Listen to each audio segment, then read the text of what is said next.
where we're looking from here, if we're looking away from the sun and we're looking at this section of space, looking straight up, as compared to when we're over here and we're looking at this section of space when we're looking straight up, here, here, and here, that's always been one of the things that has never made any sense to me at all. How is it that we're not seeing completely different sets of stars? And this is such a glaring, obvious thing that anybody can think about. It just kind of boggles my mind as to why is it that we're not.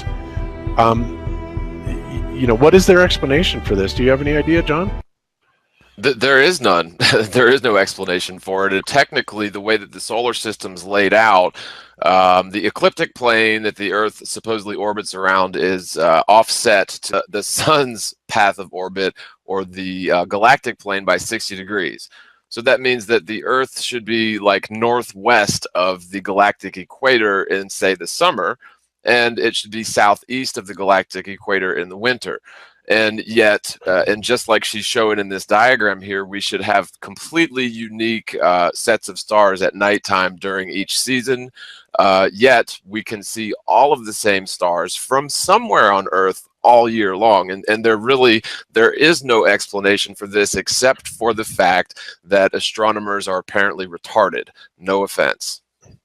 Yeah, and I think every night the constellation should be pretty much different, at least to some noticeable degree. So I didn't think that there was an explanation for it, because I had yet to see anybody explain it. Even if the Earth is pointed, the axis of the Earth is pointed at the North Star all the time, you're still in completely different positions around the sun. So yeah, that just never made any sense to me. So, getting down here and showing the idea of the sun in the middle, and here's our tilt. So this little red dot, hopefully you can see the red dot, is kind of the idea of where I would be. Okay, so somebody who's maybe I'm at 37 degrees, but United States would be somewhere up here, and when it's nighttime, we're faced away from the sun. So nighttime here, nighttime here, nighttime here, nighttime here. And when you think of the fact that the North Star is the same direction off this North Pole, well, we can kind of zoom out and give us an idea. And no matter how far away I put this star, because people will say, oh, you're doing it too close, your scale's off. Let's go infinite distance away. And then think about the fact that here I turn and I face north to see the North Star. Okay, so I'm looking this way. Well, here I also turn north to see the North Star.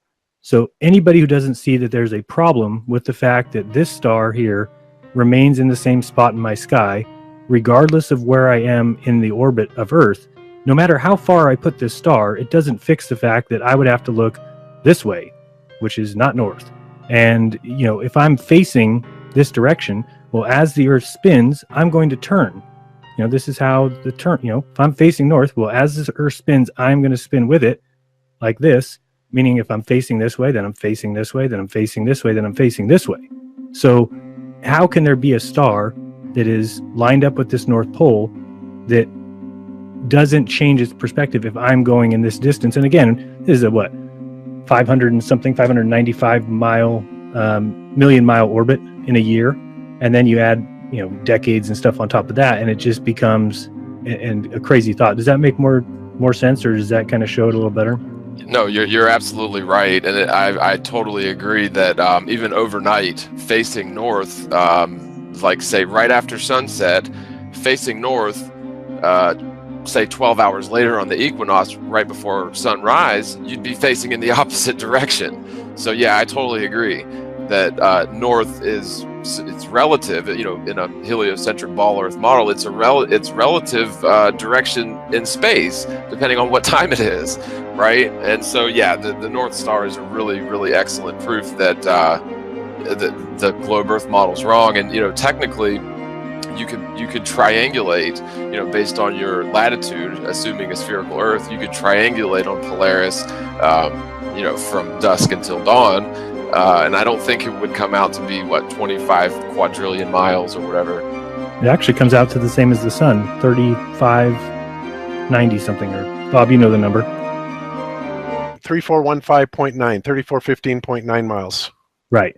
So that's if you're triangulating even Polaris. So again, I don't get how when you add the curvature of the Earth, it becomes 93 million. if you're talking about the sun, that makes no sense. Basically, what we're saying is if you take two places on the same longitude and you take the North Star here, which we know is at 90 degrees, well, you can triangulate if you know the distance from here to here, which you can figure out. So you can figure out that distance from the North Pole, and then let's say that distance is whatever, and then you can get the angle that you're looking at the North Star from your location and triangulate it. Well, that comes out, whether you're looking at the sun or the pole star, either way it would work.